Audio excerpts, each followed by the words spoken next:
So in this tutorial, I'm going to show you some tips and some tricks when you are dealing with Git push. So in my GitHub, I've created a central repository and there's only one commit and I've cloned it to my local. So first thing I'm going to show you is that you can check the remote branch in your local repository by typing git branch -r. So you can see that right now you have a master branch which is in your remote repository. So this is the branch that we are going to push to. So right now in my local master branch, I'm going to modify the readme file which I've cloned. So in the readme file, I'm going to say something like 1 and then I'm going to commit. Okay, so if you do git log right now, our local branch is ahead one commit of the origin master. Okay, so in order to push to the origin master, I'm going to use the git push remote branch command. So this git push remote, the remote is actually the URL that we are going to push to. So if you do a git remote -v, it's going to show us that the meaning of the origin.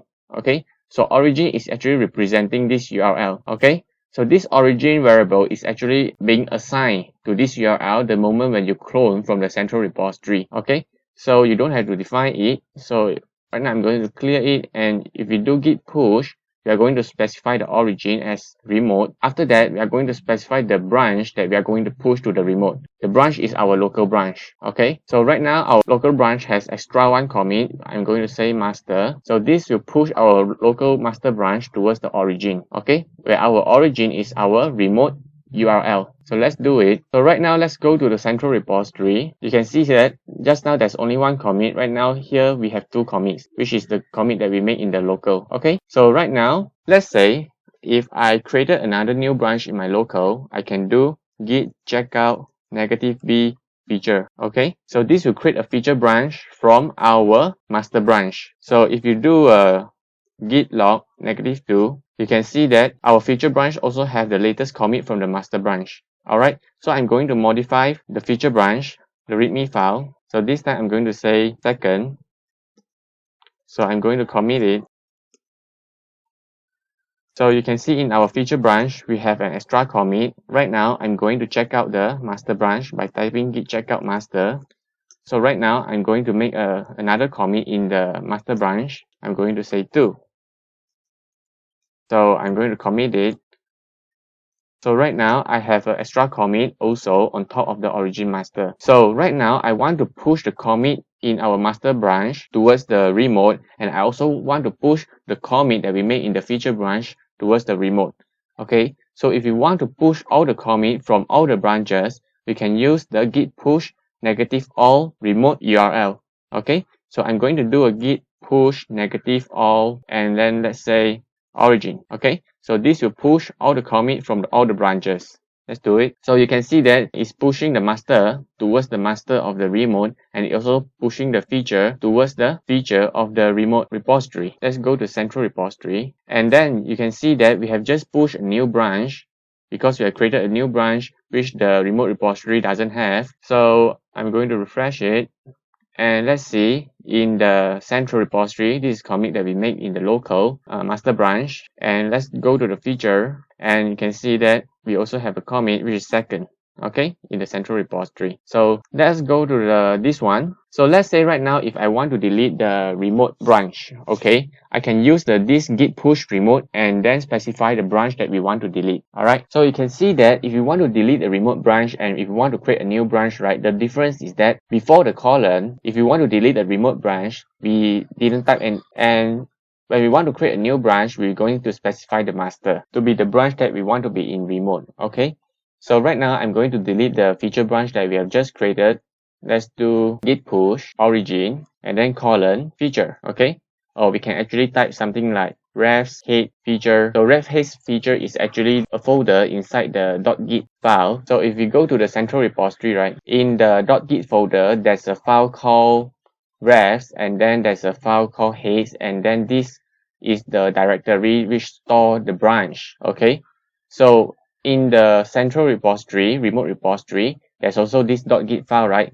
So if you want to remove it, we can say that ref heads feature, so that you remove the file, this file from the remote repository. Okay, So let's do it, ref hits feature. So you can see that it's going to the central repo URL and then it's deleting this feature branch. So if you go to the central repository, you can see that the branch right now changed to 1 and there's no feature branch anymore. So right now, this is a way to create a new branch. I'm going to do a git push origin and then a master. So this master before the colon is actually the branch that we are going to reference to. Okay, so if we say staging over here, so this will create a staging branch in the remote repository, which copy our local master branch. Okay, so and also if you want to specify in more details, you can type ref head staging, and then your master is ref heads master, because by default, if you type master, Git knows where to find this master. Okay, so you don't have to type ref heads master. If you want to specify in more detail, you can type a ref heads master.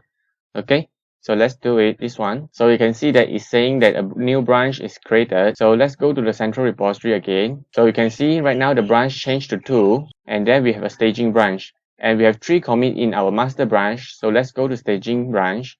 So we also have 3 commits. And this is the latest commit from the master. So another thing I want to show you with git push is that, so let's say if you make a commit, git status, I'm going to modify the readme file. I'm going to say 3. Okay, so I'm going to commit it. So sometimes if you do a git push, right, so this command will also work. You don't have to specify the origin and the branch name that you want to push. Okay, because right now you are in a master branch. So if you type git push, Git will know what are the things that it want to push. Okay, and also because if you do git remote negative v, this is the URL that you have cloned, okay, to your local repository. And then you can see that over here is specifying the message push.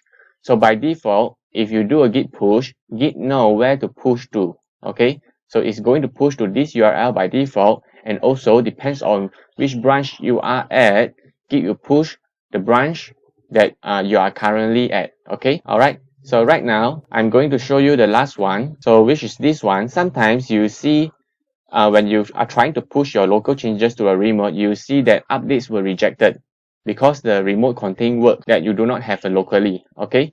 So let's say when this issue arises, it is because in your central repository, remote repository, there's a commit in the remote that you don't have inside your local repository. Let's say someone has made a commit in the remote and push it to remote, but you don't have. Okay. So I'm going to make changes in the central repository. So I'm going to say third. So I'm going to commit it.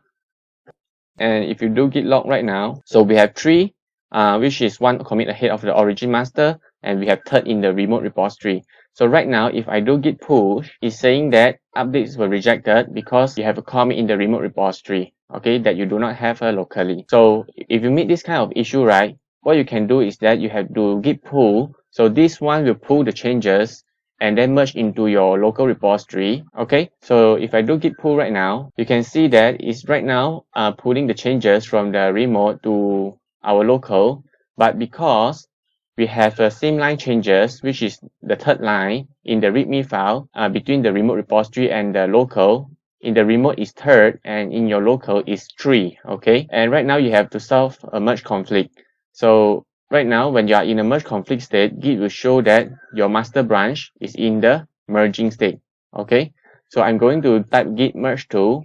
This will open up a merging tool, which helps us to solve the merge conflict. Okay, so right now I'm going to take the local changes, which is 3, which is this one. Okay, and I also want to take let's say I also want to take third as the 4th line. So I'm going to save it and then let's exit. So if we do git status, Git will ask us to commit the changes. Okay, so let's do git commit. Okay, right now we are no longer in the merge conflict state. If we do git log, we have created a new commit. Okay, so this is a commit that we have resolved in the melt tool just now. So right now we can see that we have done the git push, and then we have a conflict, and then we do a git pull to pull the changes, but we have a merge conflict. After that, we resolve the merge conflict. Right now, after we finish to resolve the merge conflict, we can push it. So you can see right now I have successfully pushed it. let's go to the central repository master branch, and we can see we already have the latest changes from our local into the remote. Okay, so let's go to README file. We have 3 and 3rd. Okay, so this is the problems and tips and tricks that you face or you use when you're dealing with Git push. Okay, thank you so much.